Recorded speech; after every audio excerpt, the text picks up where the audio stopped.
Tonight you find yourself in a year the world would rather forget. I'm Silas Whitmore, and before we settle in, I want you to do something simple. Turn the volume down just a little, lay back, pull a blanket over yourself, and let the gray skies of the past ease you into a softer space. Leave me a comment too.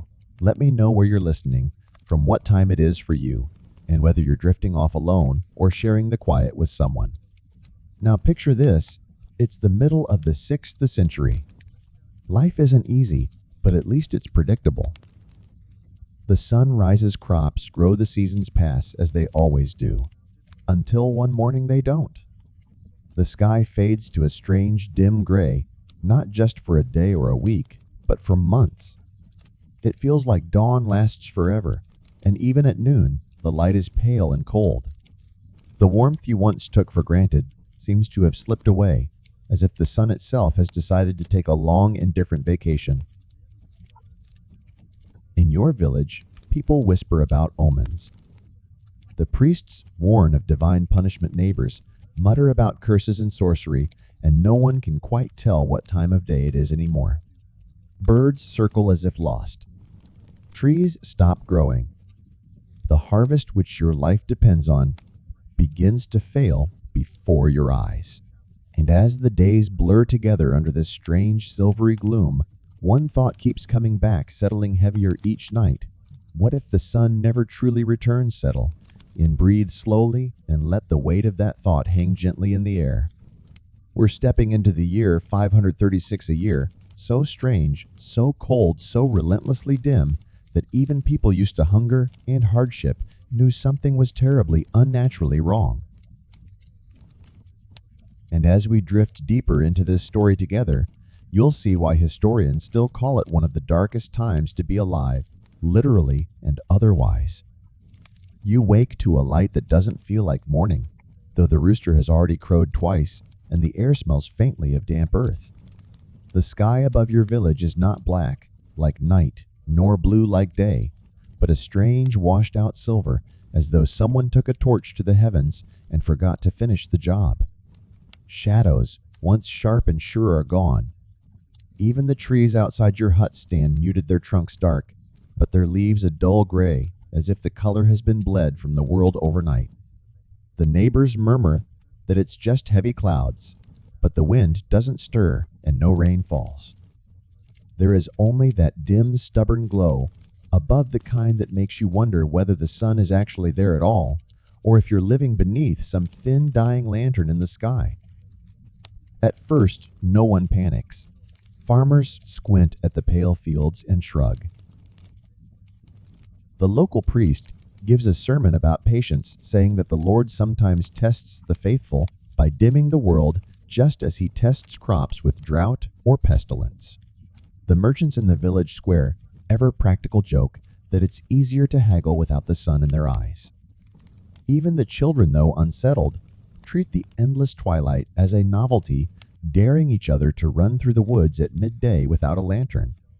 But beneath the uneasy humor, you can sense it, the tension, tightening shoulders, the subtle creeping fear that something far greater than weather is happening. Days pass, and the silver sky doesn't change. Mornings and evenings blur no brighter at noon than they are at dusk. The roosters crow at odd hours, confused. Without shadows, the village clockmaker's sundial sits useless, and even the most confident elders stop pretending they know what time it is. Some villagers mutter about eclipses, though no one can recall one lasting more than a handful of breaths, let alone this unbroken gloom. Others whisper about punishment for sins unconfessed, or a curse cast by foreign sorcerers. The oldest among them, voices quivering, speak of omens, skies dimming before great calamities, perhaps a flood or worse, the end of all things. By the end of the first week, the jokes fade. Crops still young seem to hesitate in their growth, as if waiting for a sun that no longer cares to rise. The priest prays louder, urging repentance, while the merchants begin to hoard grain quietly, just in case.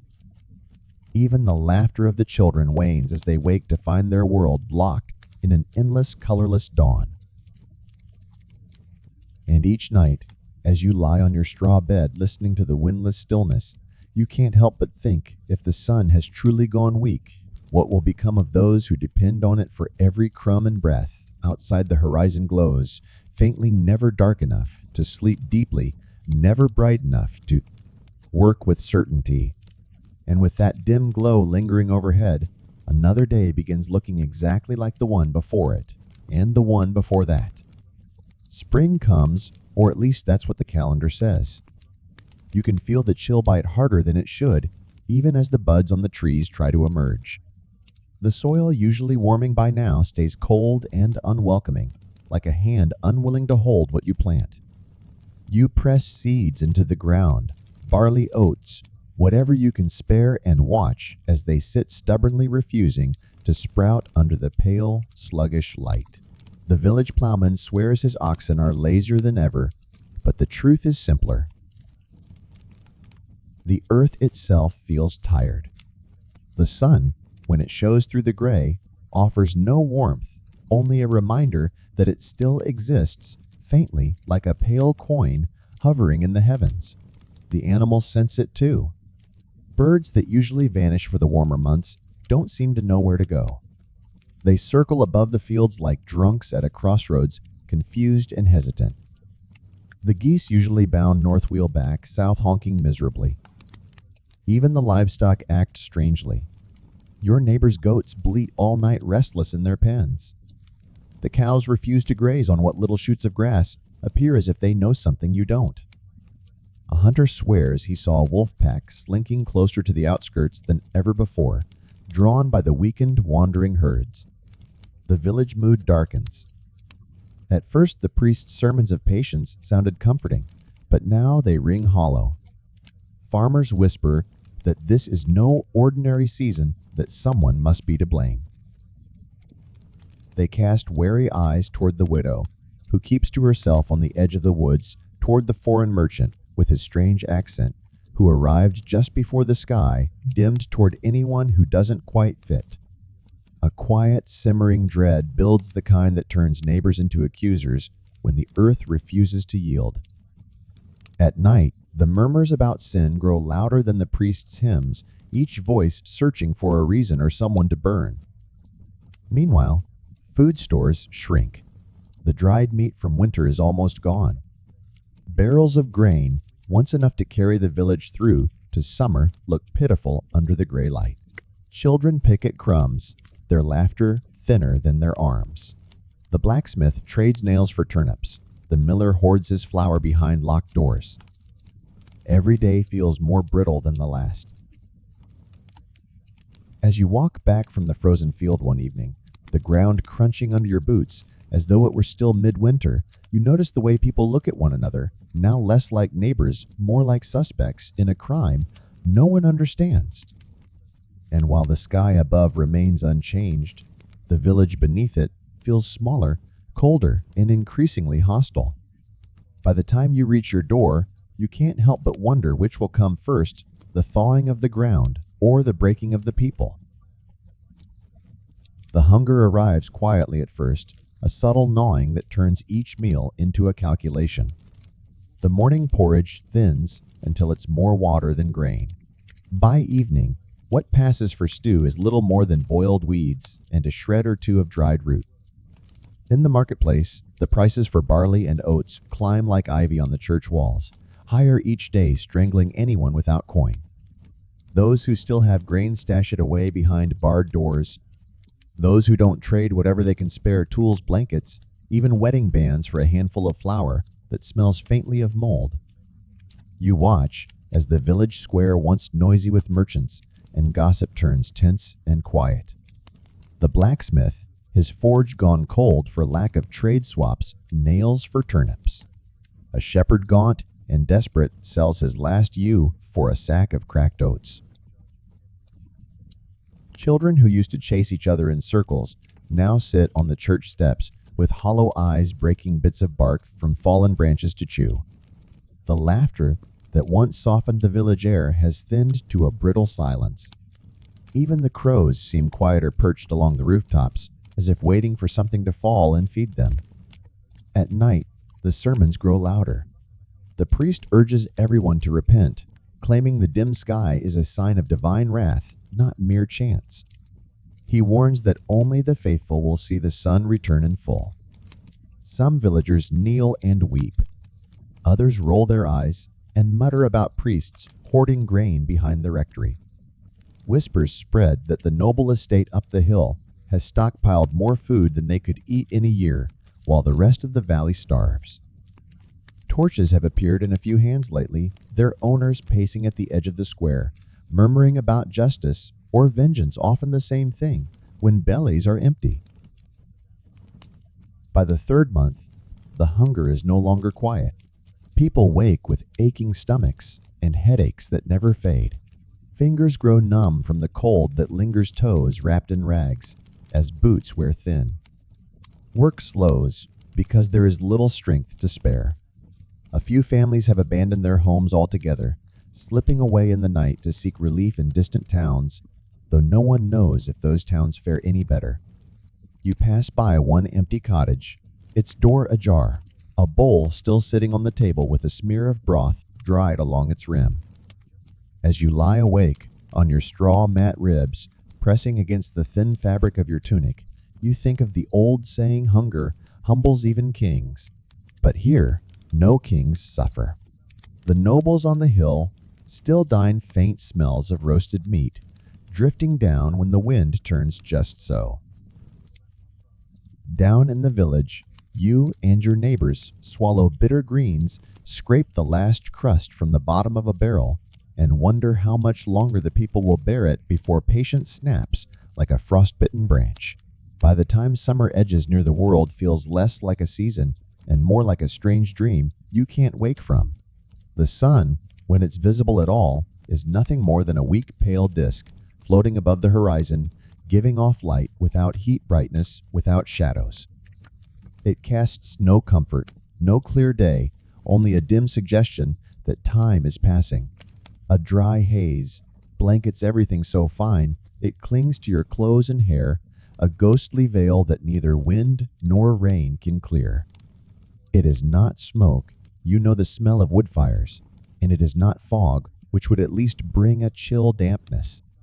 It simply exists, a silent reminder that the sky itself has changed, and perhaps for good. People speak of it in whispers, as if naming it too loudly might make it worse. Some call it heaven's veil, claiming it's a sign of divine separation. Others, more fearful, mutter about curses drifting from foreign lands. The merchants, who still brave the roads, bring grim tales. In Constantinople, the same eerie haze hovers. In China, strange yellow dust falls from the sky. In Ireland, monks write of a failure of bread, their way of saying famine without yet daring to say the word. No one knows where this dimness comes from, only that it has made the world feel small, fragile, and smothered. Your own village has changed. Work slows because there is little light to guide it, and even when the fields are tended, the crops grow weak, their leaves pale, their stalks stunted. The smith's forge is cold. Most days the baker's ovens rarely fire, and the marketplace feels like a shadow of itself. The priest now prays from dawn until nightfall, his voice hoarse from pleading for the heavens to part, while neighbors sneak glances at one another as if someone must be the cause.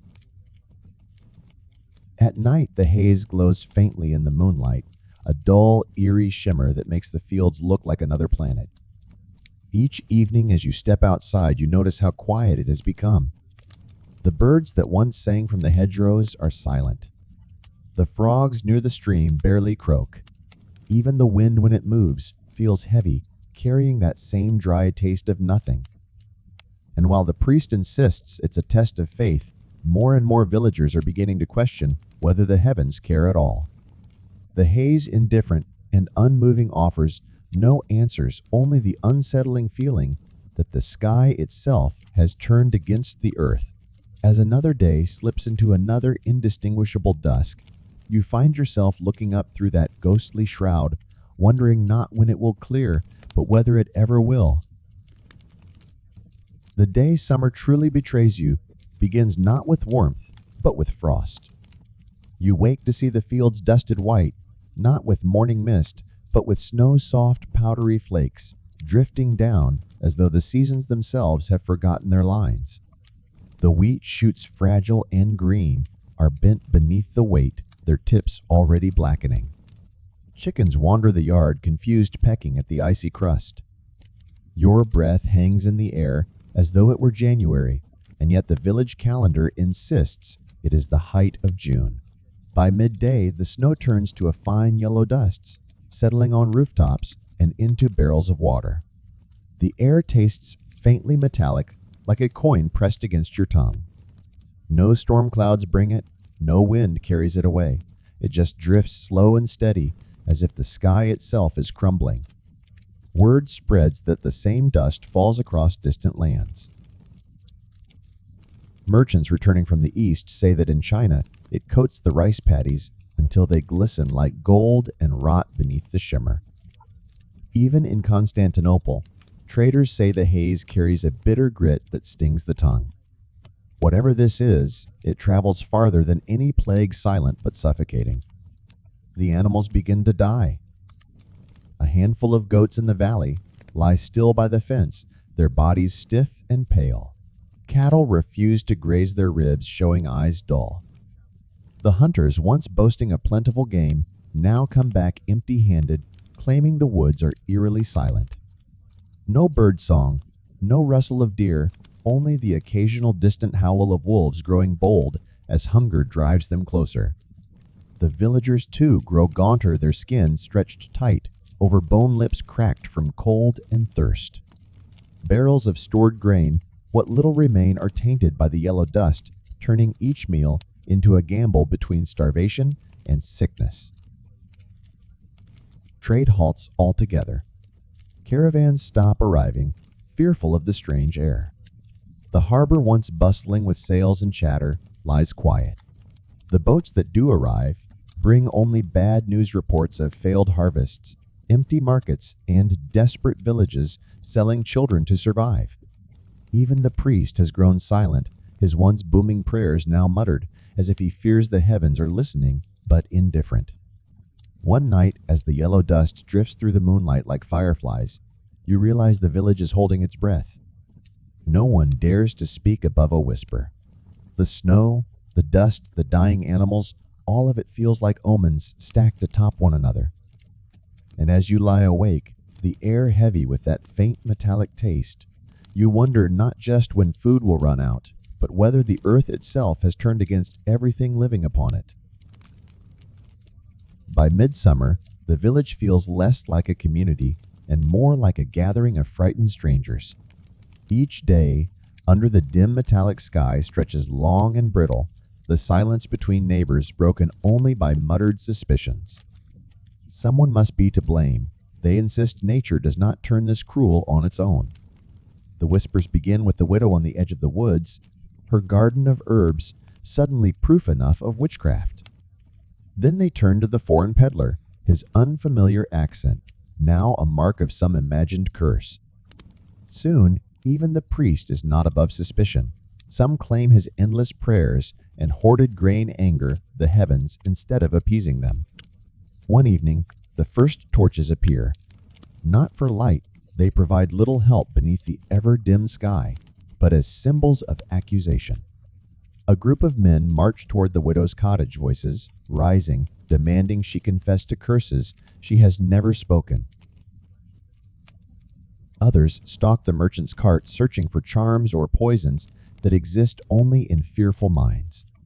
The priest bellows from the church steps that turning on each other will only bring more wrath, but his words falter when the crowd begins muttering about his full storehouse. Justice and vengeance in these days sound the same when bellies are empty and the air still tastes faintly of metal. By nightfall, the tension ignites. A haystack near the noble's grain barn burns its smoke curling weakly into the gray sky. No one admits to setting the fire, but the crowd doesn't rush to put it out. The flames, though muted by the haze, cast enough light to reveal hard-faced neighbors who now watch each other not with sympathy but calculation. Some speak of raiding the noble's stores, others of driving the suspected cursed from the valley entirely. Each word feels heavier, edged with the kind of desperation that turns quiet dread into reckless fury. That night, as the embers smolder and the crowd disperses, you stand with a few others at the edge of the village.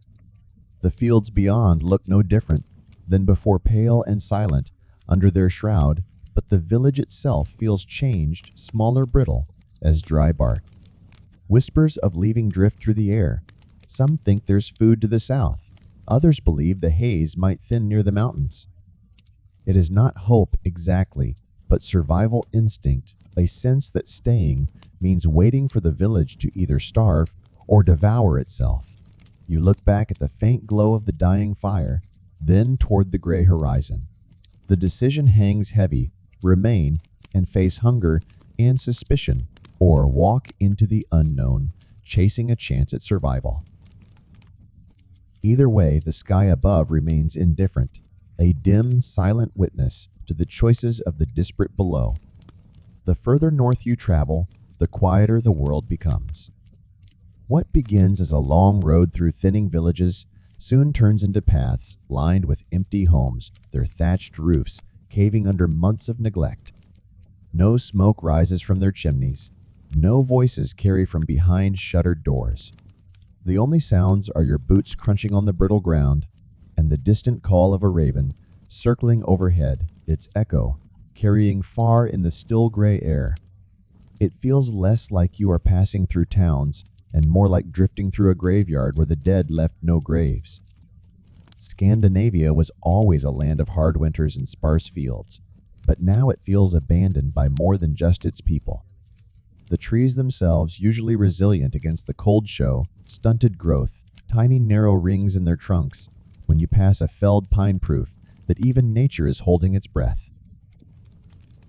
Fields lie untouched, the furrows from last season faintly visible beneath the layer of dry haze, as if the earth has chosen to stop cooperating entirely. A lone wooden plow lies half buried in the dirt by one such field, its handle cracked, its owner nowhere in sight. You encounter few signs of life, and those you do are unsettling. A thin figure slipping between trees, too far to tell if it's a starving farmer or something wilder. The faint glow of a campfire miles away quickly extinguished when your group draws near. Most people who remain have either gone silent or gone feral, their survival instinct eclipsing whatever trust strangers once shared in these lands. The tales whispered around your dwindling campfires speak of entire villages walking away together, abandoning their homes to vanish into the forests or toward the icy coastlines, searching for food, or simply a place the sky doesn't feel so heavy. Few, if any, return. Nights are the worst. The silence grows so deep it feels alive, pressing against your ears. The haze catches the moonlight, making the hills glow faintly as though they're dusted in ash. Wolves prowl closer to the edges of your camp, their eyes glinting pale in the dim light, emboldened by the quiet and by your group's weakening bodies. The sound of one low, distant howl can send a ripple of unease through even the hardiest among you. One morning, as you crest a hill and look down into a valley where a village once stood, you see only collapsed roofs, overgrown lanes, and a lone wooden cross leaning askew near what might have been a church. The wind moves softly through the ruins, but carries no bird song, no voices. For a moment, it feels like the land itself has given up, leaving only the haze and the echoes of what was. And as you descend toward the ghostly valley, you can't shake the thought that perhaps these people didn't leave out of fear. They left because there was simply nothing left to stay for. By the time you reach the great city, the haze has followed you, dimming even its mighty skyline. Constantinople, jewel of the Byzantine world, looms ahead, not as a beacon, but as a shadow. The domes and spires of its churches rise through the gray like dark islands in a lifeless sea. At the harbor, ships sway against the docks, their sails slack, while workers shuffle cargo in near silence. The air, heavy with that familiar metallic tang, makes even the bustling port feel subdued, like the city itself is holding its breath. Inside the markets, tension simmers. Stalls that once overflowed with fruit grain and spices now offer meager bundles, wilted greens, a few crates of fish sacks of barley, sold in whispers at triple their usual price. Merchants argue in low voices, eyes darting toward the city guards, who stand by with expressions that suggest even they are hungry. The wealthy still find bread and wine, but for most meals have dwindled to thin stews and crusts that taste faintly of dust. Everywhere, people murmur the same question: is the sky ever going to clear? Or is this the new way of things in the shadow of Hagia Sophia, the city's great cathedral? The faithful gather in restless crowds. Priests lead processions, swinging censers, heavy with incense, the smoke curling upward only to vanish into the haze. Some kneel and pray until their voices crack, begging the heavens for light. Others whisper darker thoughts that the dim sky proves God has turned away, or worse, that the city itself is cursed. Rumors creep through the streets like rats in the alleys. Some claim the sun shines brighter to the south, that salvation lies across the sea. Others speak of villages to the east, where the haze has swallowed entire harvests, leaving nothing but fields of stunted stalks. As evening settles, the city feels strangely muted. Torches and lanterns flicker along the streets, but their glow is weak, swallowed by the haze. From a nearby dock, you hear the creak of a ship arriving its hull, loaded with precious grain. A small crowd gathers hope, flickering faintly in their hollow faces. But, along with the cargo, you notice movement in the shadows, rats bold and numerous scurrying down the ropes and vanishing into the alleys.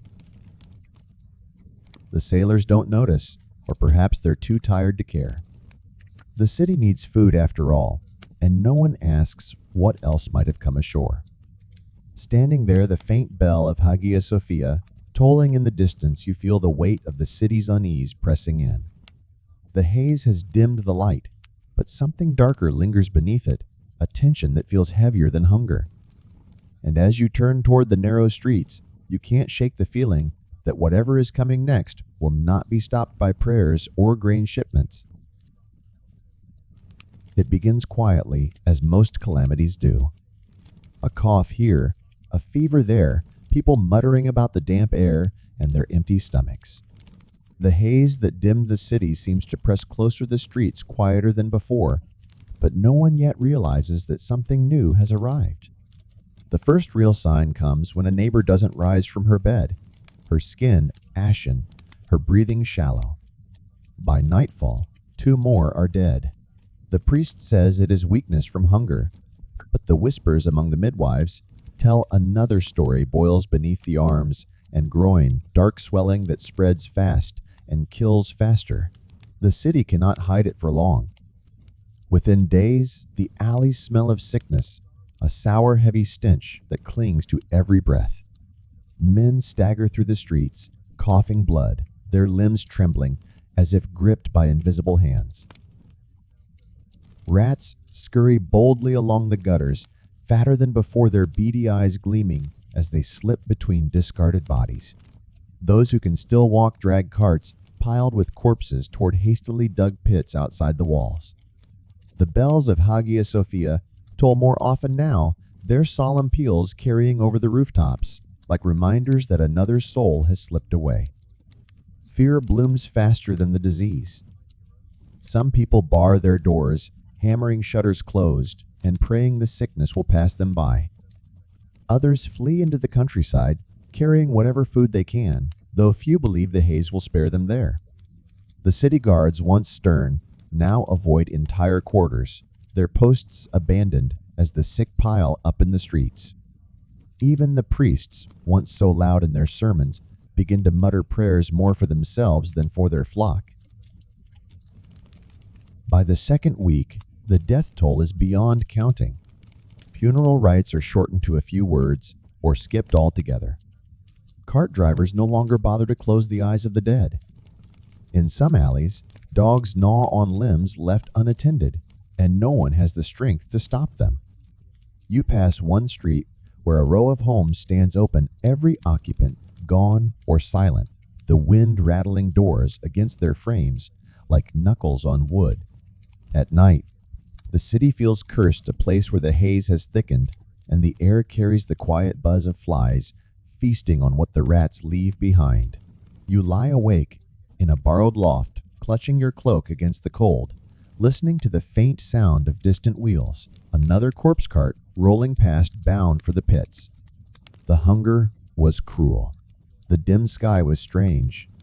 But this creeping, indiscriminate death feels like the world has stopped testing you and simply started erasing you. Survival in the weeks that follow feels less like living and more like waiting. The city's streets are a patchwork of shuttered homes, silent markets, and alleys where bodies lie wrapped in whatever cloth could be spared. The plague cart passes each morning wheels, creaking as it collects the newest dead while those still breathing avoid each other's eyes. Conversations have dwindled to whispers, and most begin with the same question: do you have food? Food itself has become its own currency. A single carrot can fetch a cloak, a crust of bread a day's labor. In the quarters, not yet overrun by disease, desperate families boil leather scraps or chew on the roots of weeds pried from between the cobblestones. Rats once scorned are now hunted, their lean bodies roasted over gutter fires as people pretend not to think about the fleas clinging to their hides. Every meal feels like a gamble between filling your belly and inviting the sickness in. You leave the city with a small band of others, not because you know it's safer beyond the walls, but because staying feels like waiting for your own name to be whispered by the cart drivers. The roads outside Constantinople are eerily empty, punctuated only by the distant howls of scavengers. Villages along the way are no refuge.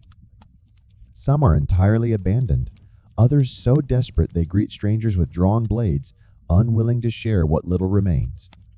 The haze, of course, follows everywhere, muting the sun and keeping the earth cold beneath your boots. Nights in the countryside offer little comfort. You and your group huddle near a dwindling fire, every crack of branches in the dark sending hands to knives. Wolves, drawn by the scent of the dying circle at a distance, their eyes catching what little light filters through the haze.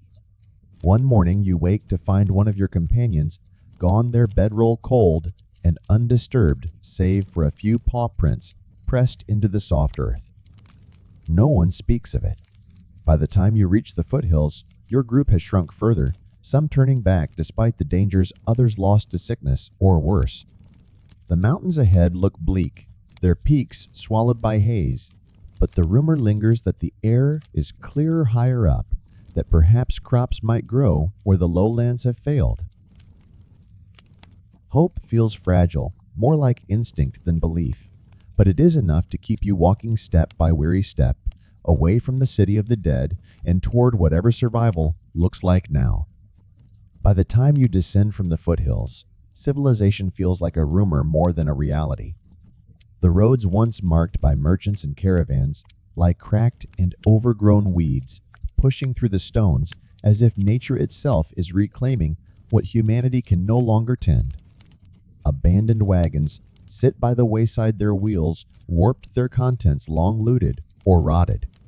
Even the milestones carved with imperial pride are tilted or toppled, half buried in the dirt.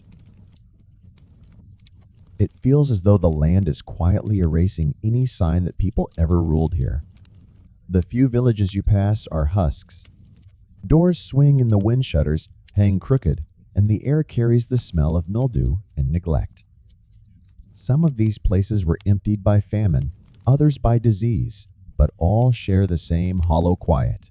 In one, a church stands open, its pews stacked into barricades, the altar stripped bare. A scrawled message on the wall reads simply, "Gone south." No food. You wonder if they found anything better down there, or if they ended up like so many others, swallowed by the haze and the hunger before they could even reach the next valley. The people you do meet are wary and hard. Faces, gaunt eyes, quick hands, never far from a blade or a stick. They speak in clipped tones, trading gossip for scraps news for sips of brackish water. Most ask the same thing you've heard since leaving the city. Do you have anything to trade? Kindness is a luxury none can afford.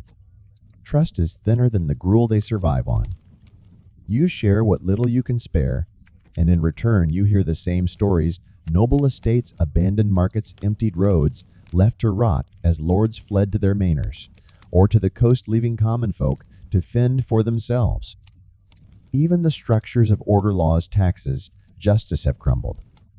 The coin you carry means little now. Food is the only currency worth anything. Disputes over a handful of beans end in blood more often than in bargains. One evening, you witness a scuffle by a well where two men fight over a single bucket. When one doesn't rise, the other simply drags the bucket away, leaving the body face down in the mud as though it were just another burden to step around. That night, as you camp near the remains of an old road, the silence feels heavier than the chill in the air. Somewhere beyond the haze, wolves cry, their howls echoing through the emptiness. But it's the human voices, or the lack of them, that linger in your mind. Civilization hasn't burned to the ground in fire and fury. It has simply thinned, frayed and faded, like a painting left out in the rain, until there's almost nothing left but outlines and shadows. By the early 540, as something begins to shift, not suddenly, but like a long-held breath slowly exhaled. The haze, once a constant, begins to thin. The sun, pale and distant for so long, now lingers longer in the sky. Its light weak but warmer than before. The ground, stubborn and cold for years, starts to soften, allowing the first green shoots to push through. For the first time in what feels like a lifetime, the world doesn't look entirely gray. It is not abundance, not yet, but it is life. The fields come alive in hesitant patches. Barley sprouts where last year's stalks had rotted. Peas and beans, coaxed carefully from the softened soil, survive their first season in years. Farmers, gaunt and weary, stand silently as the first shoots sway in the faint breeze, watching them as though afraid the plants might vanish if they blink. In the villages, people trade cautious smiles, along with seeds, speaking quietly of next year, as though saying it too loudly might summon the haze back. The signs of renewal do little to erase what was lost. Many villages remain empty, their roofs collapsed, their wells dry, their streets choked with weeds. The people who survived walk past these ruins with a strange reverence, as if they were tombs rather than homes. Those who endured the worst carry it in their faces, eyes that linger on the horizon, backs bent not just from work, but from years of watching the sky with suspicion. Children born after the haze don't understand why their parents pause and stare whenever the sun dips behind a cloud, fingers tightening as though expecting it to disappear again. Trade begins to stir once more. Caravans return to the roads carrying sacks of grain, rough wool, and timid hope between towns. In Constantinople, the harbor grows busier, though its streets still carry the memory of carts and shallow graves. The church bells ring again for weddings and feasts, not just funerals, but their echoes seem softer, as if the city itself fears tempting fate. One evening, as you sit near the edge of a freshly sown field, the last light of day settling over the hills, you realize how different the world feels. The haze is not gone completely, but the sun glows warmer, the air smells of tilled earth rather than rot, and the sound of frogs by the stream has returned. Yet even in this fragile peace, you can't shake a thought shared by every survivor. The world has shown it can dim the sky, chill the earth, and starve nations without warning. And now, even as the light returns, no one is certain it won't one day happen again. And so, as the haze thins, and the sun returns in fits, and starts, the memory of those years lingers heavier than the gray sky ever did. The world didn't end in fire, or with a single great calamity. It unraveled slowly with dim skies, empty fields gnawing hunger, and a sickness that moved like a shadow no wall could keep out. The survivors do not speak of it often, but you can see it in their posture, the way their eyes flick upward whenever clouds gather, the way their hands linger on the smallest grain of bread, as if it might vanish. For you, it becomes a quiet lesson carried forward. The earth can darken its sky chill, its ground, and strip away the fragile scaffolding of trade law and comfort without warning. And when it does, survival isn't about strength or even faith, but about endurance, stubborn, frostbitten endurance. It's the decision to keep planting, keep walking, keep whispering to the sky, even when it feels like no one above or below is listening. As night falls and the first stars pierce the thinning veil overhead, you settle into your place by the low burning fire. The air still cool smells of tilled soil instead of death, and the frogs by the stream sing again. The world is not whole, but it is alive, and for now, that is enough. So close your eyes and breathe deeply.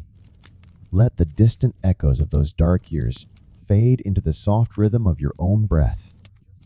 And if you find yourself watching the stars a little longer before sleep, wondering whether the sky will ever dim like that again, know that you're not the first. The people of 536 carried that same thought long after the haze had lifted. It never left them completely. Perhaps it never will leave us either.